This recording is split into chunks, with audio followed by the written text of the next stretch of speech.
Peuple du Burkina Faso, chers amis du Burkina Faso, dans la nuit du 13 août 2017, aux environs de 21 h, notre pays a encore été frappé par les forces obscurantistes à travers une attaque barbare contre le café Istanbul situé sur l'avenue Kwame Nkrumah. Le bilan de cette attaque est particulièrement lourd.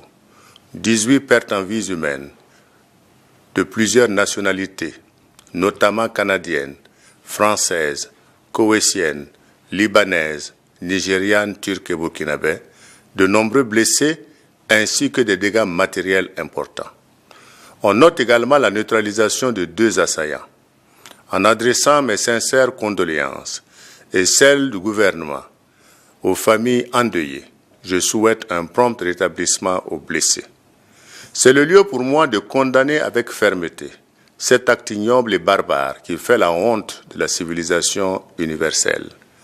Peuple du Burkina Faso, devant la barbarie des terroristes au café Istanbul, la bravoure et le professionnalisme de nos forces de défense et de sécurité ont été exemplaires. Je voudrais ici leur adresser mes félicitations et mes encouragements. J'associe toutes les personnes, notamment civiles, qui ont su apporter leur concours sur le terrain pour permettre de sauver des vies et apporter secours aux blessés. Je tiens particulièrement à saluer la mobilisation du corps médical pour la prise en charge des blessés. Peuple du Burkina Faso, l'objectif des terroristes est clair, déstabiliser le pays, empêcher notre peuple de consolider sa démocratie dans la paix et de se mettre au travail pour construire son bonheur. Chers compatriotes, aussi longtemps que nous saurons nous unir et nous mobiliser autour de l'essentiel, le développement de notre chère patrie, la consolidation de la démocratie dans l'intérêt supérieur de notre peuple, dans le dialogue, la concertation et le travail, nous serons invincibles. Mais chaque fois que nous allons donner dans la division, l'incivisme et les escalades sur le front politique, économique et social, nous faciliterons le travail des fossoyeurs de notre peuple. Aujourd'hui, plus que jamais, le Burkina Faso a besoin de l'unité de toutes ses filles et fils pour la paix, la cohésion sociale et le travail en vue de sauvegarder la grandeur de notre nation.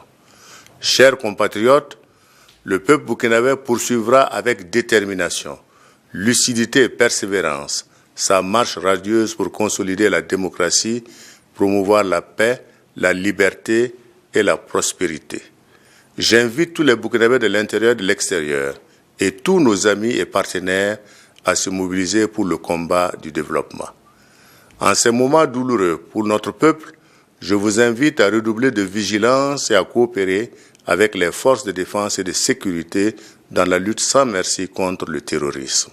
J'invite le gouvernement à poursuivre les efforts pour renforcer les capacités opérationnelles de nos forces de défense et de sécurité pour une victoire inéluctable contre les ennemis de la paix, du progrès économique et social et de la démocratie dans notre pays.